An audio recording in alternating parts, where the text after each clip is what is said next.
Tere! Mina olen Joonas Pärn, Eesti Geoloogiateenistuse hüdrogeoloog ja räägin Eesti põhjaveest, selle liikumisest, tekkest ja seostest pinnaveekogudega. Eesti põhjavesi ja põhjavesi üldse on väga huvitav ja mitmekesine teema, sellest võiks rääkida tunde ja tunde. Aga selle loengu jaoks tuli teha teemadest väike valik. Räägin täna põhjavee mõistest, siis Eesti põhjavee bilansist, kuidas Eestis põhjavett kasutatakse ja milline on selle mõju. Eesti põhjavee päritolust ja kujunemisest tuleb juttu ja lõpetuseks räägime natuke ka sellest, kuidas põhjavesi on seotud pinnaveega, jõgede ja järvedega. Alustuseks tuleb meil kõigepealt mõisted selgeks teha, ehk rääkida sellest, mis on põhjavesi. Kui me mõtleme sellele, kuidas vesi võib maapõues esineda, siis laias laastus on meil 3 võimalust. Meil on vesi, mis saab kivimite ja setete pooriruumis ja lõhedes liikuda. Siis on meil vesi, mis on seotud osakeste, näiteks mullaosakeste, taimejuurte, aga ka kivim- ja setosakeste pinnale.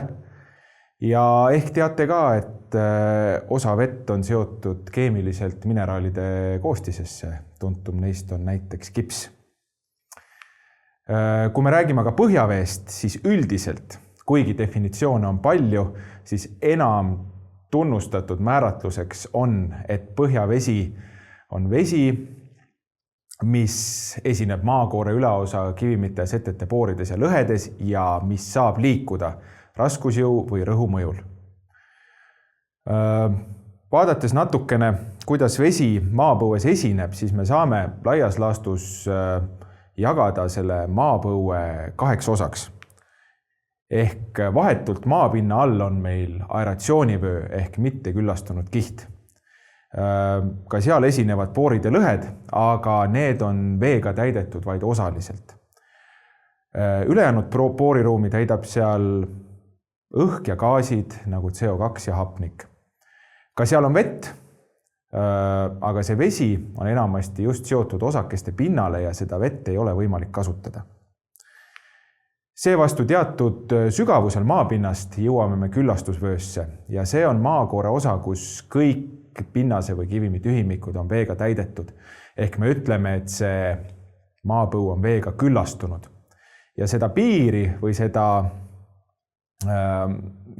sügavust maapinnas, kus põhjavesi esinema hakkab, nimetatakse põhjavee tasemeks. Ja nüüd küllastusvöös olev vesi on see, mida me saame kasutada, kuhu saab kaevata salvkaevu või puurida puurkaevu.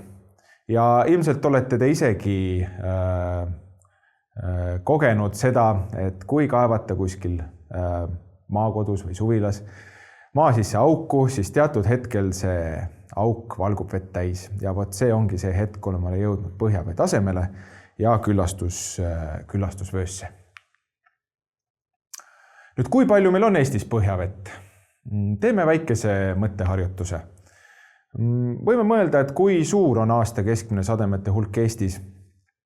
No me teame, et Eesti ilmastik on suhteliselt muutuv ja sõltuvalt piirkonnast on ka sademete hulk erinev. Aga me võime öelda, et see sademete hulk muutub vahemikus 600–750 millimeetrit aastas. Nii et selle mõtteharjutuse jaoks võtame keskmiseks väärtuseks 700 millimeetrit aastas.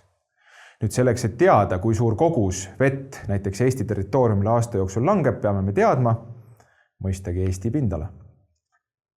Ja nüüd, kui me teisendame ühikud õigesti, saame me teha sellise jämeda arvutuse. Ehk kui me teame, et aastas langeb Eesti pinnale 700 millimeetrit sademeid ja et see pindala on 45 339 ruutkilomeetrit, siis me saame ühikud õigesti teisendades, et aastas sajab Eesti pinnale umbes 31,7 miljardit kuupmeetrit vett. Kui me muudame ajaühiku natukene lühemaks, siis see teeb umbes 87 miljonit kuupmeetrit vett ööpäevas ehk umbes 1000 kuupmeetrit vett sekundis. Aga mis saab sellest veest edasi? Veebilanss teatavasti on sisuliselt kuskile piirkonda sisse tuleva ja sealt välja mineva vee vahekord. Ehk kui me räägime sademetest, siis sademed on see osa, mis toob meil vett juurde. Nii-öelda see kulupool on meil aurumine ja nende kahe vahe moodustab siis äravoolu. Nii et kui me teame, et Eesti pinnale langeb umbes 1000 kuupmeetrit vett sekundis, siis osa sellest aurub kas siis maapinnalt või transpiratsiooni kaudu taimedelt atmosfääri tagasi. Nüüd umbes 16% sellest veest jõuab keskmiselt pinnavette ja umbes 8% sademetest, ehk siis umbes 80 kuupmeetrit sekundis, imbub maapinda, seda nimetatakse ka infiltratsiooniks ja toidab siis kõige esimest põhjaveekihti. Põhjaveekihte on tegelikult maapõues mitmeid sügavuse suunas järjestikku ja nüüd sellest esimesest põhjaveekihist sügavamale läheb keskmiselt siis 8% sellest algsest infiltratsioonist ehk umbes 6 kuupmeetrit sekundis.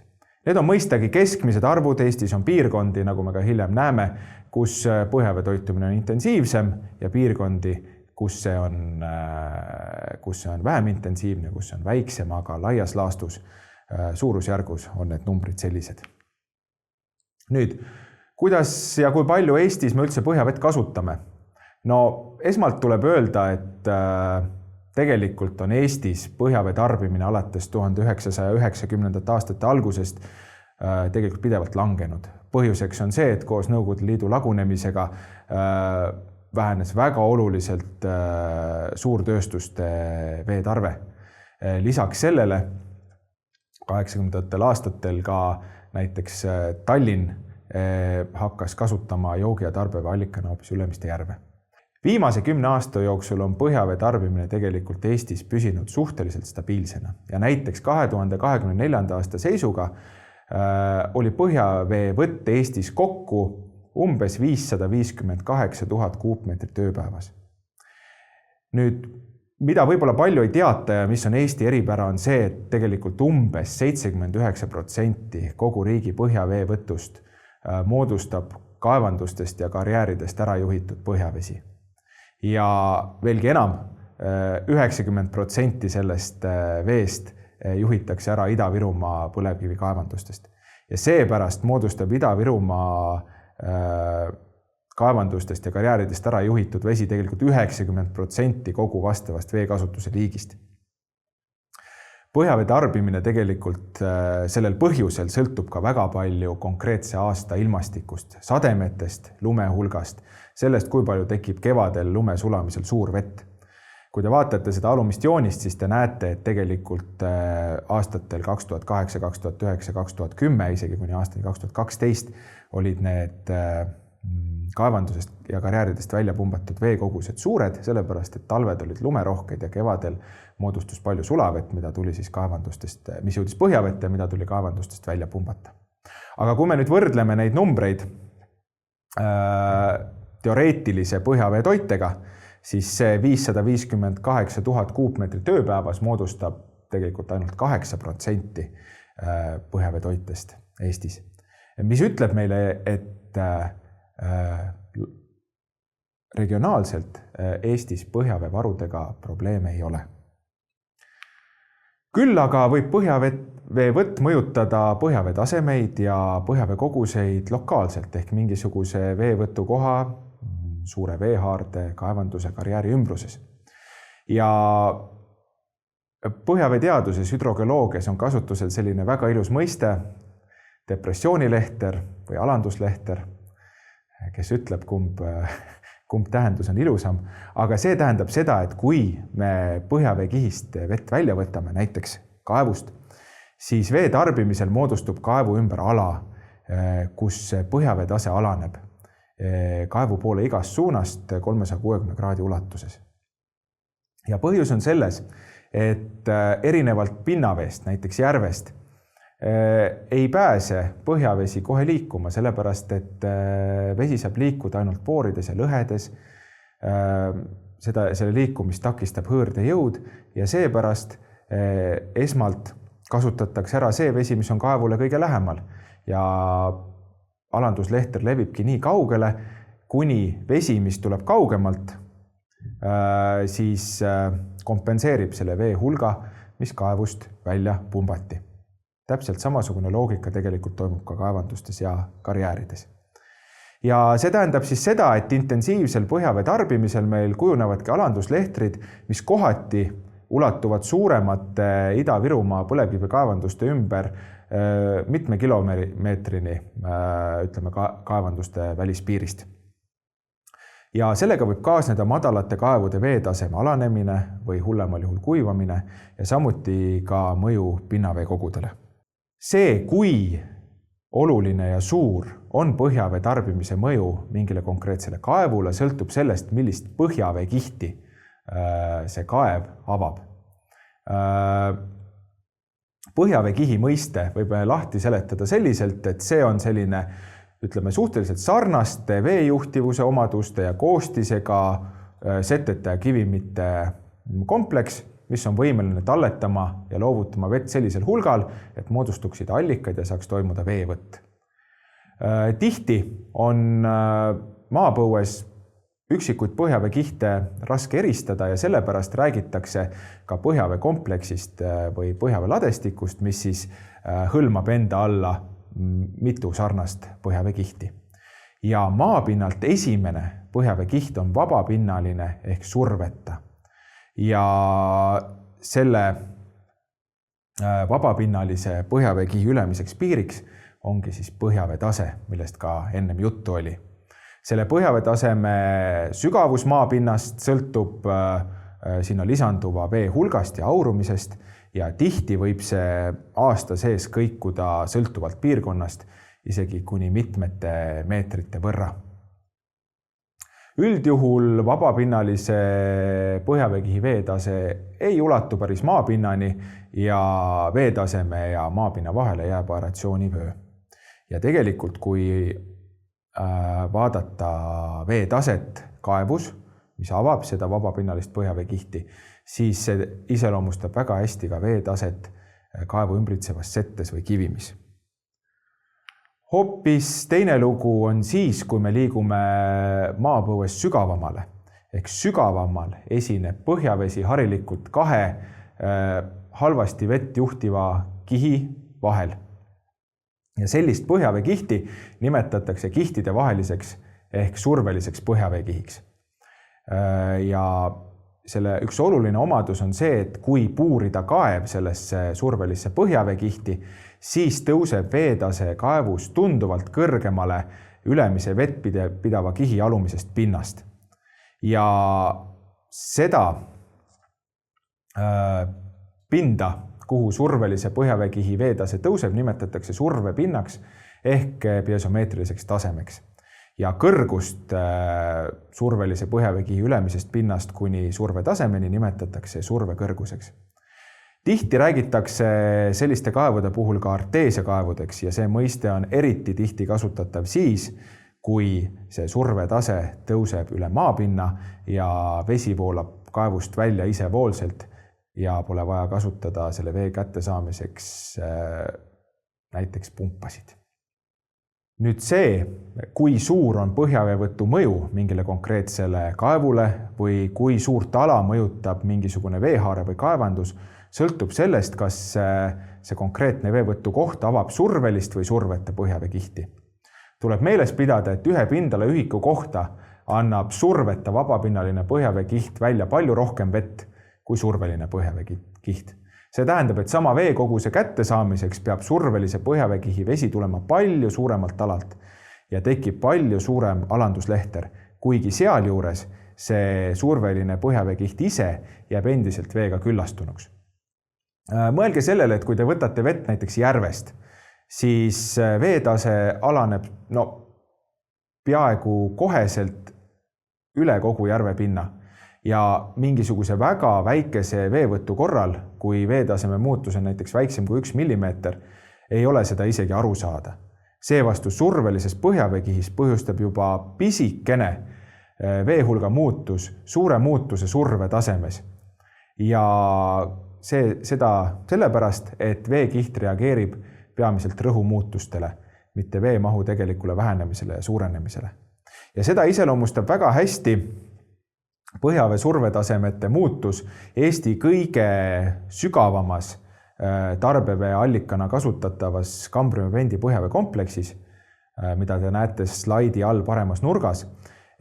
Ja see kaart iseloomustab põhjavee survetaseme alanduslehtrit sellest põhjavee kompleksis 1990. aastate alguses. Kambriumi-Vendi vett tarbiti väga palju Tallinna ja selle lähiümbruse veevarustuse jaoks, samuti ka Ida-Virumaal, kus maapinna lähedast põhjavett ei saanud alati kasutada põlevkivikaevanduste karjääride tõttu. Ja te näete, et need survetasemete alanduslehtrid ulatuvad peaaegu Kesk-Eestisse välja. See ei tähenda seda, et see põhjaveekiht ise oli kuiv, aga see sama survetase, mis ulatus ülele poole põhjavee kompleksi ülemist piiri, vähenes siiski märkimisväärselt. Nüüd meil on olnud juba juttu, et valdav osa maapinna lähedasest põhjaveest tekib sademetest ja see on kõige levinum põhjavee tekkimise viis. Ja üldjuhul sarnaselt pinnaveekogudele voolab ka põhjavesi kõrgemalt alalt madalamale. Ehk kõige enam põhjavett imbub maapinda kõrgustikel, kus see voolab madalike suunas. Ja seepärast on Eestis piirkonniti päris suured erinevused tekkiva põhjavee hulgas. Võib-olla olete kuulnud, et piirkond, kus tekib Eestis kõige rohkem põhjavett, ütleme sinna sadava sademete hulga suhtes, on Pandivere kõrgustik, kus võib kohati põhjavee infiltratsioon olla isegi 270 kuni 300 millimeetrit aastas, mis moodustab 40–50% sinna aastas langevatest sademete hulgast. Ja suhteliselt suur on põhjavee infiltratsiooni hulka Lõuna-Eesti kõrgustikel. Seevastu Lääne-Eesti madalikul, Peipsi madalikul võib aastas infiltreeruva põhjavee kogus olla isegi väiksem kui 30 millimeetrit. Nüüd rannikualadel esineb ka põhjavett, mis pärineb mereveest. Näiteks Lääne-Eesti rannikul, mis on maakerke tulemusena suhteliselt hiljuti maismaaks muutunud, esineb teatud sügavusel vett, mis pärineb Läänemere kõrgema veetasemega staadiumitest mitu tuhat aastat tagasi. Lõuna-Eestis mitmesaja meetri sügavusel esineb meil vett, mis on osaliselt mõjutatud vanast mereveest. See on nii vana merevesi, et me ei oska isegi öelda, millal ta täpselt sinna maapõue infiltreerus, aga kohati võib see mereline komponent olla kindlasti mitmeid miljoneid aastaid vana ja võib-olla isegi vanemgi. Ja teatud maakera piirkondades tekib põhjavett ka vulkaanilistest protsessidest, näiteks ookeanite keskahelikudes. Nüüd Eesti on tegelikult maailmas väga eriline piirkond, sest et meil leidub ka põhjavett, mida võib kaudselt nimetada sademete tekkeliseks, aga mis on tekkinud hoopis teisel viisil kui tänapäevane põhjavesi. Ilmselt te teate, et Eesti ala on minevikus katnud mitmed suured mandriliustikud, mille paksus on siin ulatunud isegi mitme kilomeetrini. Ja tegelikult me oleme leidnud, et Eesti sügavamates põhjaveekihtides on säilinud selle liustiku sulaveest tekkinud põhjavesi. Kui selle peale mõelda, siis see võib-olla ei tundugi nii uskumatu, sellepärast et praegu Eesti kõige kõrgemad piirkonnad on võib-olla kõige rohkem 300 meetrit üle merepinna, aga liustik oli mitme kilomeetri paksune, mis tähendas, et selle all oli põhjavee toitumine oluliselt intensiivsem. Ja see liustik suruski enda pinnal ja põhjas tekivad sulaveed maapõue ja täitis siis just eriti Põhja-Eesti sügavamad põhjaveekihid liustiku tekkelise põhjaveega. Te võite küsida, et miks näiteks Soomes ja Rootsis sellist põhjavett ei leidu. Ja põhjus peitub ilmselt meie piirkonna geoloogilises ehituses. Et Soomes ja Rootsis ei ole settekivimeid väga palju, millel oleks suur booriruum ja mis suudaks seda vett talletada. Sealt on sellist liustiku tekkelist põhjavett lokaalselt leitud, aga selle levik ei ole väga lai. Seevastu Eesti oli esimene piirkond, kui liustik põhja poolt peale tungis, kus esinesid suured settekivimite kompleksid, mis suutsid seda vett talletada. Ja tegelikult on niimoodi, et kui me vaatame Eesti põhja-lõuna suunalist läbilõiget, siis kuskil sügavusest 50-100 meetrit ja sügavamal me leiame seda liustikutekkelist põhjavett endiselt. Ja kui varem arvati, et see liustikutekkeline põhjavesi on säilinud ainult Eesti kõige sügavamates põhjaveekompleksides, Cambrium vendi ja Ordoviциum cambriumi põhjaveekompleksides, mis siis paiknevad vastavalt Ediacara ja Cambriumi liivakivides, siis tegelikult mida rohkem uuringuid läbi viia, seda lähemal maapinnale me selle liustikutekkelise põhjavee jäänukeid leiame. See tähendab seda, et aeg viimase liustiku taandumisest on olnud lihtsalt liiga lühike, et see sademetekkeline põhjavesi oleks jõudnud seda vanemat liustikutekkelist põhjavett maapõuest välja pesta. Ja selle laia ulatusliku liustikutekkelise põhjavee esinemise poolest on Eesti tegelikult ainulaadne paik Euroopas ja eriline paik kogu maailmas, sest et ütleme, lähimad sellised suured liustikutekkelise põhjavee reservuaarid paiknevad tegelikult Põhja-Ameerikas, Ameerika Ühendriikide põhjaosas ja Kanadas ja Euroopas see laiem liustikutekkelise põhjavee esinemine piirdubki suuresti Kirde-Euroopaga, Eestiga ja Loode-Venemaaga ja liustikutekkelist põhjavett on leitud ka Soomest ja Rootsist, aga seal on selle levik kas hoopis kitsam või on tegu juba veega, mis on suures ulatuses segunenud teist tüüpi tekkega põhjaveega, näiteks merelise põhjavee või sademetest tekkinud põhjaveega. Tegelikult on väga lihtne viis, kuidas seda liustikutekkelist põhjavett ära tunda. Nimelt, kui liustiku alt see põhjavesi maapõue suruti, siis kandis ta kaasa väga palju gaase. Enamus sellest on kusjuures atmosfäärne lämmastik, mida leidub ka atmosfääris protsentuaalselt kõige rohkem, aga teatud Eesti piirkondades sisaldab see vesi ka päris palju metaani. Ja nüüd, kui seda põhjavett maapõuest välja pumbatakse, siis rõhk väheneb ja need gaasid vabanevad. Ehk see liustikutekkeline põhjavesi otse kaevust välja pumbates on selline klassikaliselt mullitav. Et juba selle suure gaaside eraldumise järgi võib öelda, et selles põhjavees võib see liustikutekkeline komponent olla päris suur. Seevastu sademete tekkeline nii-öelda tavaline põhjavesi on kaevust välja pumbatus täiesti selge ilma suurema gaasi eraldumiseta. Muidugi on ka keerulisemaid meetodeid, mille järgi tõestada, et tegemist on just liustikutekkelise põhjaveega.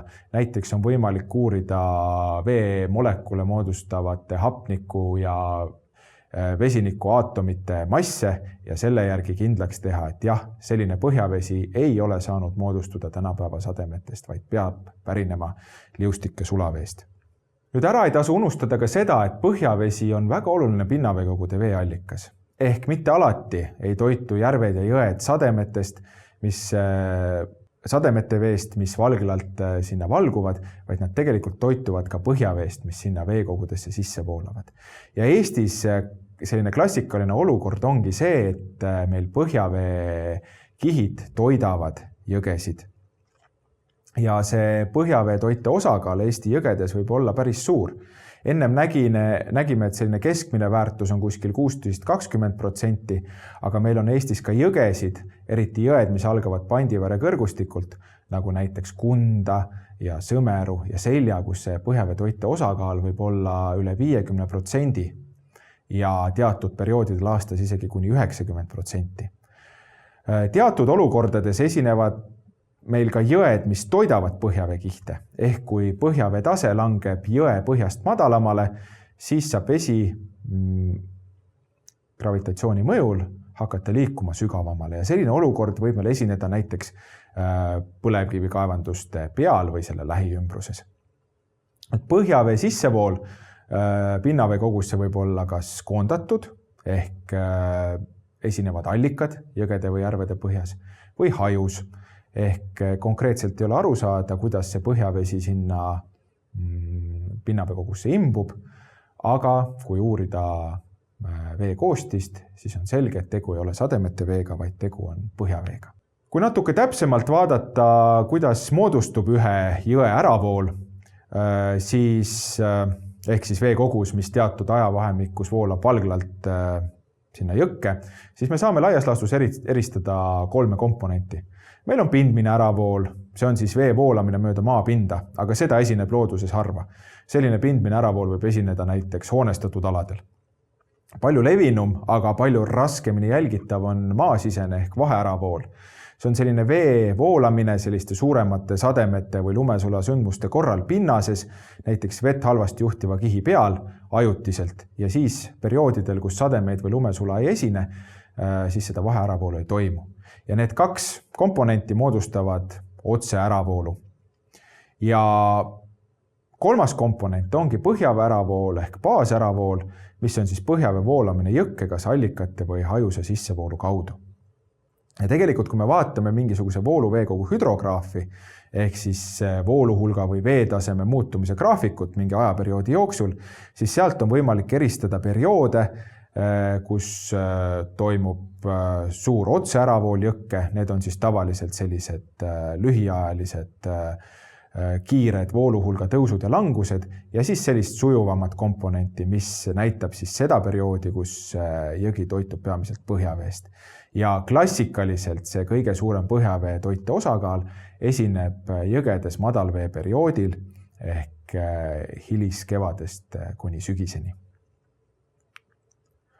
Ka järvede puhul võime me laias laastus eristada 2 tüüpi järvi. Ühed on siis need, mis toituvad põhjaveest ja teised on need, mis toidavad põhjavett. Ja võime eristada ka nii-öelda vahepealset tüüpi ehk siis järve, mis ütleme ühest järve servast toitub põhjaveest ja siis voolab teisel pool siis põhjavette välja. Neid nimetatakse läbimisjärvedeks. Ja klassikaline näide põhjavee toitelisest järvest on Äntu Sinijärv, mis on lubja allikatoiteline järv Väike-Maarja lähedal, mis on, nagu teate, ilmselt Eesti kõige läbipaistvama veega järv. Aga esineb ka vastupidiseid näiteid. Üheks selliseks näiteks, mida viimasel ajal ka Eesti Geoloogiateenistus on palju uurinud, on Uljaste järv Lääne-Virumaa ja Ida-Virumaa piiril Sonda lähedal, mis ise oma vee koostiselt on selgelt sademe- ja sootoiteline järv, aga mis paikneb või mida piirab kõrge oosiahelik, mis on selline kõrge vallseljak ja järv ise paikneb eriti temast idas olevatest aladest oluliselt kõrgemal. Ja vee koostise uuringud on näidanud, et see järv hoopis valgub välja ja toidab siis põhjavett. Ja vee koostise järgi on võimalik siis isegi välja joonistada piirkonnad, kui kaugele selle järve toite mõju ulatub. See oli siis lühike sissevaade Eesti põhjavette ja selle loengu lõpuks võiksite te meelde jätta 5 asja. Ehk siis esiteks, põhjaveeks loetakse üldiselt küllastusvöös raskusjõu ja rõhu mõjul voolavat vett. Eestis ületab põhjavee aastane toitumine tarbimise mitmekordselt, ehk siis regionaalselt Eestis põhjavee nappust ei esine. Põhjavee tasemete langus võib meil esineda lokaalselt kindlates suure vee tarbimisega piirkondades, näiteks põlevkivi kaevanduste ümber. Nüüd see, kuidas mingisuguse suure veehaarde või kaevanduse mõju mõjutab siis teisi tarbijaid, mis tema ümber paiknevad, sõltub suuresti sellest, kas veekiht, kust vett välja pumbatakse, on maapinna lähedane ja vabapinnaline ehk surveta või sügavam või surveline. Survelise põhjaveekihi puhul ulatub põhjavee survetaseme langus oluliselt kaugemale, oluliselt laiemale alale kui surveta põhjaveekihi korral. Meil on Eestis unikaalne olukord, kus meil esineb ulatuslikult liustikutekkelist põhjavett ja selle poolest oleme me ainulaadsed Euroopas ja erilised kogu maailmas. Ja lõpetuseks ei tasu ära unustada, et veeringe on üks tervik, kus erinevate nähtuste ja protsesside mõistmiseks ei saa vaadelda sademeid, pinnavett, põhjavett eraldiseisvalt ja põhjaveel on tegelikult väga oluline roll Eesti jõgede järvede veebilansis Eesti jõgede ja järvede veeallikana. Tänan kuulamast!